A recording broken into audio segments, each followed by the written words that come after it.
Here.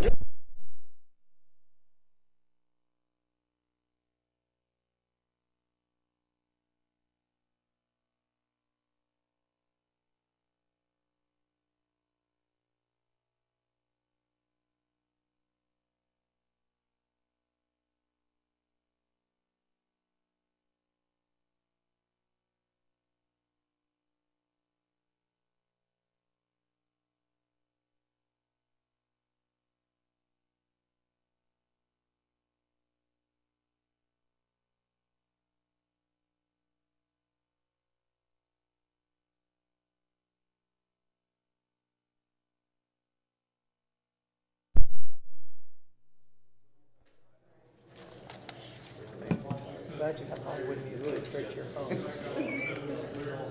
What news? Fairbound or somebody call me. It's Fairbounds. Would you call the roll, please? Danielle McKenzie. Here. Jason Blair. Here. Melissa Hunt. Here. Terry Kavner. Adam Webb. Here. Mark Ham. Here. Glenn Lewis. Here. Would you please stand and join me for the Pledge of Allegiance? I pledge allegiance to the flag of the United States of America and to the republic for which it stands, one nation, under God, indivisible, with liberty and justice for all.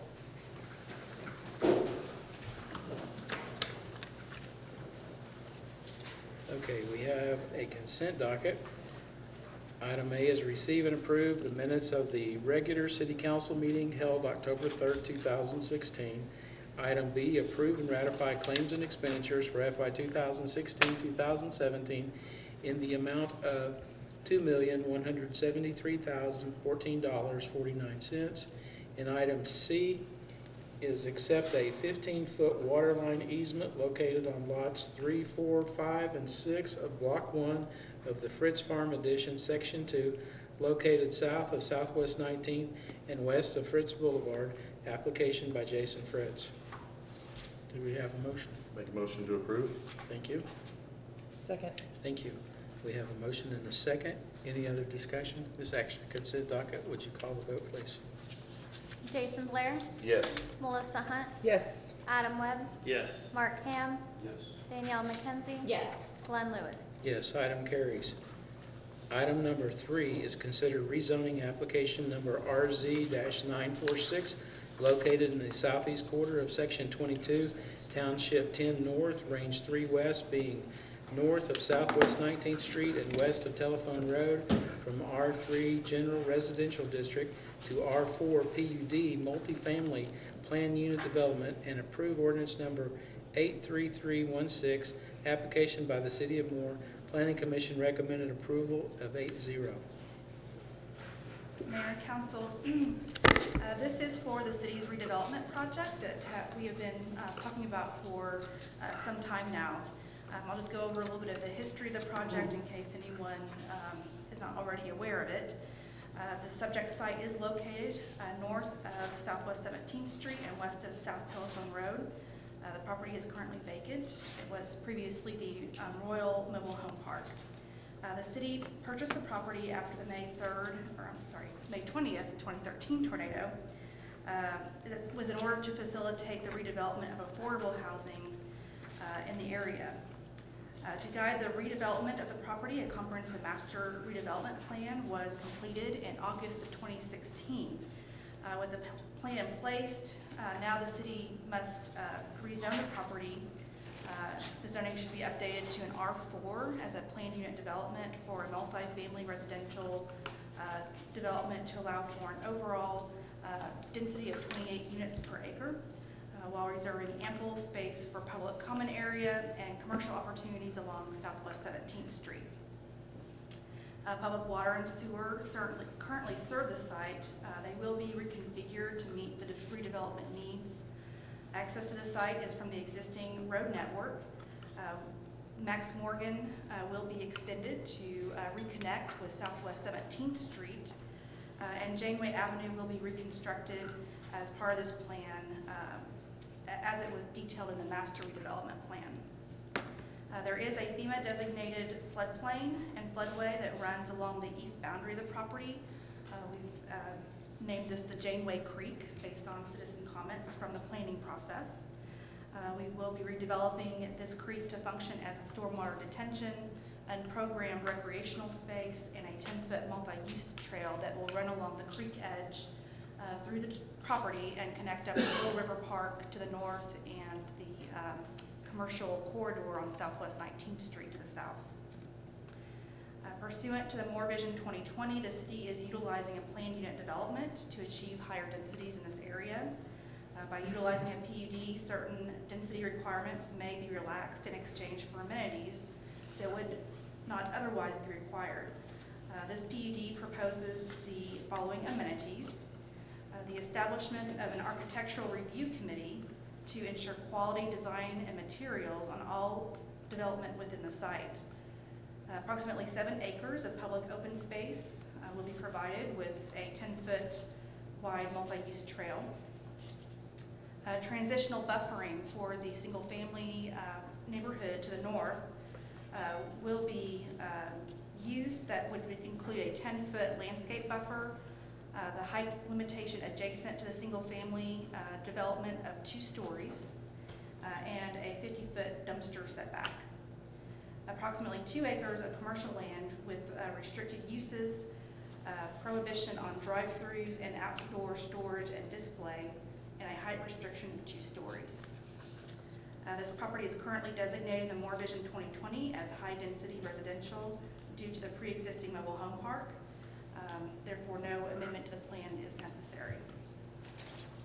Because this property is located in a highly urbanized area of Moore with commercial land uses to the south and the 35 West apartments to the west, the trend in the area has been one in transition to a higher intensity land use since the 2013 tornado.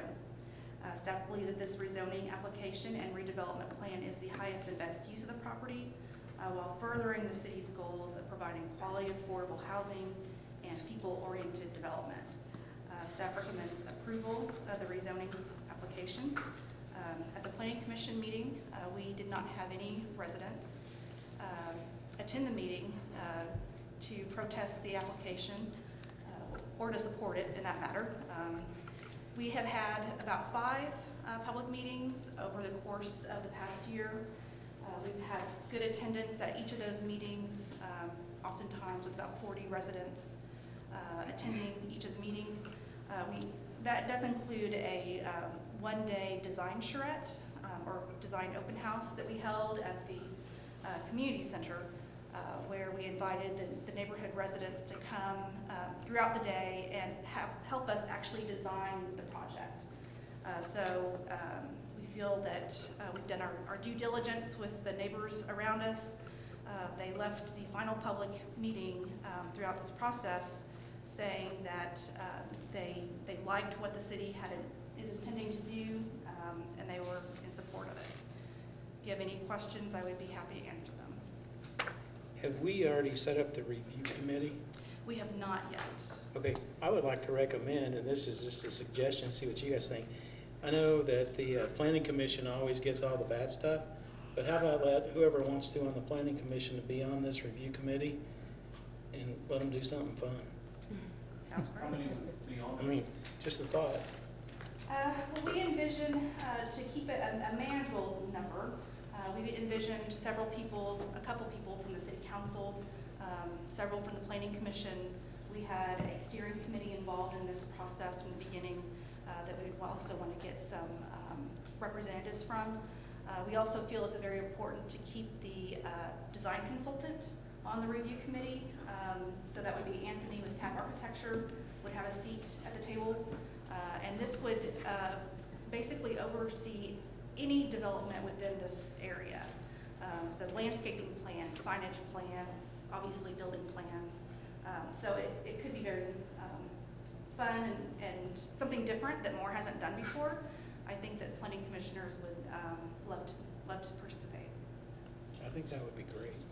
I would just, let's not let it be all the planning commission. I mean, Or, you know, yeah, it's- I just meant anybody that wanted to give them be an on it. opportunity, Yeah. but let some other people be also top opportunities. Sure. Sounds good. Move to approve. All right, thank you. Second. Thank you. We have a motion and a second. Any other discussion on this item? I would make one note on the agenda. It says Ward 1. All the other information's correct, but that's Right. Ward 3. Okay, thank you. Anybody else? If not, would you call for the vote, please? Melissa Hunt, Yes. Adam Webb, Yes. Mark Ham, Danielle McKenzie. Yes. Jason Blair, Yes. Glenn Lewis. Yes, item carries. And Elizabeth, thanks to you and your team for all the hard work you did on this. This is a lot to put together.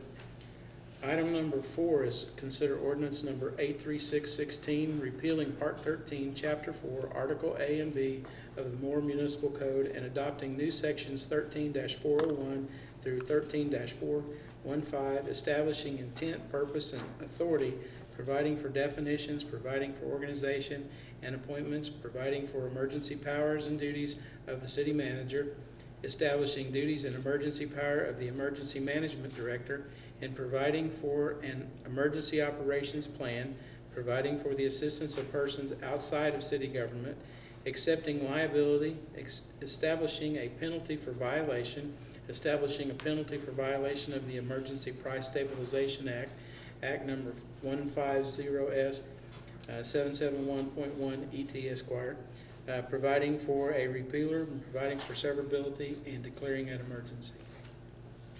Mayor and council, items 4 and 5 are companion items. Item 4 is just a rewrite of the code. The existing code is over 20 years old. Code sections dealing with emergency management from other cities were used in this rewrite. And so what you have is the rewrite, and then in item 5 is the ordinance. Okay. Do we have a motion? Do you guys know what this is? Is it in case we have another tornado? We have plans and rules? Just updating them. Motion to approve. Second motion. All right, thank you both. Now, number 5, Randy, I say this is declaring an emergency clause for ordinance number 83616. Does it fall within the guidelines of an emergency? Yes, Okay. because we want to get rid of the old plan and get this one In place. instituted. You'll need a vote on 4, and then you'll need a vote on 5. Okay. Would you call for the vote on item 4, please? Adam Webb, Yes. Mark Ham, Yes. Danielle McKenzie, Yes. Jason Blair, Yes. Melissa Hunt, Yes. Glenn Lewis. Yes, item carries. Item number 5 is consider declaring an emergency clause for ordinance number 83616. Do we have a motion? Motion to approve. All right, thank you. Second. Thank you. We have a motion and a second. Any other discussion on these items, any of it? If not, let's call for the vote, please. Mark Ham, Yes. Danielle McKenzie. Yes. Jason Blair, Yes. Melissa Hunt, Yes. Adam Webb, Yes. Glenn Lewis. Yes. And we do, as a council, appreciate everything that emergency management does, and dispatch especially. I know that's a hard job to keep up with, so thank you. At this time, we will recess the city council meeting and convene the Moore Public Works Authority meeting. Item number 6 is a consent docket. Item A is receive and approve the minutes of the regular Moore Public Works Authority meeting held October 3rd, 2016. Item B, approve and ratify claims and expenditures for FY 2016-2017 in the amount of $306,191.14. Do we have a motion? Motion we approve. Thank you. Second. Thank you. We have a motion and a second. Would you call for the vote on the consent docket, please? Danielle McKenzie. Yes. Jason Blair, Yes. Melissa Hunt, Yes. Adam Webb, Yes. Mark Ham, Yes. Glenn Lewis. Yes, item carries. Item number 7 is consider approval of a provider service agreement with Health Check Screening LLC to offer certain health benefits to plan participants for 1 year with the option to extend by mutual agreement for successive 1-year terms. Mayor and trustees, items number 7 and 8 are similar items. They are both direct contracts with providers. Item number 7, health check screening. This is for high-tech imaging. It is a high-tech imaging center for MRIs and CAT scan services. They have transparency in their pricing. The advantages to the city of Moore and the city's health plan is there would be a savings, and it also allows employees to have an additional choice. As far as the advantages for the employee, the copay is $75 for services instead of the $100 currently, and it also waives deductible and co-insurance for any of our regular plans. Wouldn't waive deductibles for the high deductible. And it also allows the employees to save money and provide an additional option, but it's not a mandatory. It's not mandatory that you go to it. So it's kind of a win-win situation. Staff recommends approval of this item, and we've also got Corinne Pyle with Frady's Benefit Administrators here, just in case anybody has any questions on this item. Okay, Make a motion to approve. all right, thank you. Second. Thank you. We have a motion and a second. Any other discussion? If not, would you call for the vote, please? Jason Blair, Yes. Melissa Hunt, Yes. Adam Webb, Yes. Mark Ham, Yes. Danielle McKenzie, Yes. Glenn Lewis. Yes, item carries. Item number 8 is consider approval of a provider services agreement with the Surgery Center of Oklahoma to offer certain health benefits to plan participants with automatic renewal of one-year terms. This is very similar. The Surgery Center of Oklahoma offers bundled pricing, which includes charges for the facility, the anesthesiologist, and the surgeon, which is really nice. If anybody's ever had any surgeries and found out later that the anesthesiologist is out of network, so there's no surprises on this. Advantage to the city, savings to the health plan, and if you looked in your documents, you could tell there was substantial savings. Allows employees to have an additional choice. Advantages to the employees, saves the employee money. All procedures performed waiving copay, deductible, and co-insurance, except for the high deductible plan, which they can't by the IRS rules. And it's an additional option to the employees, but there again, it's not mandatory. Staff recommends approval of this item also. Move to approve. All right, thank you. Second. Thank you. We have a motion and a second. Any other discussion on this item? If not, would you call for the vote, please? Melissa Hunt, Yes. Adam Webb, Yes. Mark Ham, Yes. Danielle McKenzie, Yes. Jason Blair, Yes. Glenn Lewis. Yes, item carries. Item number 9 is consider approval of an amendment to municipal contract between the Moore Public Works Authority and Allied Waste Systems Incorporated, doing business as Republic Services of Oklahoma City, to memorialize a pre-existing verbal agreement regarding direct billing of commercial roll-off accounts and compactor accounts and subsequent payment to the authority of a 9% service fee. And Mayor and council, this is just updating the contract to put in writing what's been the past practice.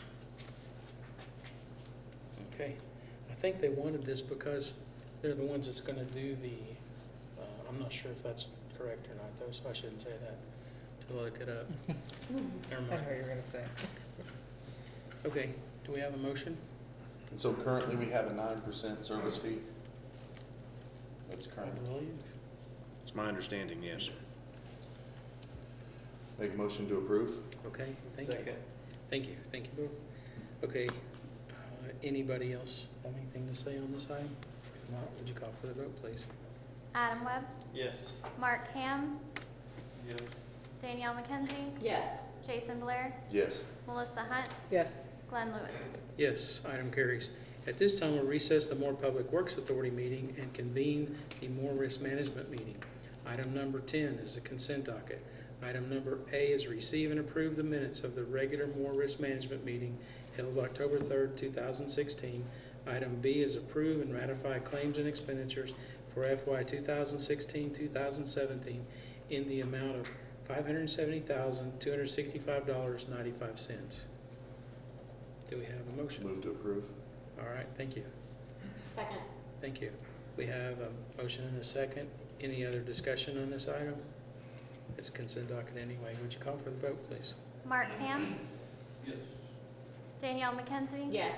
Jason Blair, Yes. Melissa Hunt, Yes. Adam Webb, Yes. Glenn Lewis. Yes. And once again, I'd like to say we just spent $3 million here in the last 25 minutes. And I want people to know we actually get these books ahead of time. So if we have questions on the expenditures or the claims, or any of the notes or the minutes, we can call up here and ask a week ahead of time, so we don't do it just willy-nilly. So with that said, we'll recess the Moore Risk Management meeting and convene the Moore Economic Development Authority meeting. Item number 11 is roll call. Wait, Terry's not here. Is that you? Okay, I'll let you have it, sorry. Yeah, that's all right. Item number 11 is roll call, please. Danielle McKenzie. Here. Jason Blair. Here. Melissa Hunt. Here. Glenn Lewis. Here. Mark Ham. Here. Adam Webb. Here. Item 12 is the consent docket. Item A is receive and approve the minutes of the regular Moore Economic Development Authority meeting held on September 19, 2016. Make a motion to approve. Second. Okay, if we can call for a vote. Jason Blair. Yes. Melissa Hunt. Yes. Glenn Lewis. Yes. Mark Ham. Yes. Danielle McKenzie. Yes. Adam Webb. Yes. We'll reconvene the council meeting. Okay, at this time, we'll recess the Moore Economic Development Authority meeting and reconvene the city council. Let the record reflect on the roll with the same members are still present. Item 13 is new business. Item A is citizens forum for items not on the agenda. There's no one signed up. Would anyone like to speak? Okay. Item B is items from the city council or trustees. Appreciate the decorations at the intersection of Main and Broadway. Those always look good. Get ready for fall and Christmas. The Reverend Parade, they've asked that those of you who are going to help be there about 9:30, 9:45 from the old high school. Parade kicks off at 10. And if you like to bring donuts. Okay. And I have a question about the sign ordinance that we passed. Has that gone into effect? Yes. Does anyone know? Yes, it has. We gave a 6-month grace period to the existing Okay. non-conforming signs that are temporary signs. Would you remind me when that 6 months grace period is over? Absolutely, yes. And that's all I have. Okay. Anybody else? Okay. Any items from the city manager or trust manager? Nothing Glad to at have this you here, time. by the way. Thank you. So, all right. Item 14 is adjournment. So moved. Second. All right, thank you, Barb. Would you call for the vote, please? Melissa Hunt. Yes. Adam Webb. Yes. Mark Ham. Yes. Danielle McKenzie. Yes. Jason Blair. Yes. Glenn Lewis. Yes, we're adjourned. Thank you. I don't know why you have to have a vote to adjourn.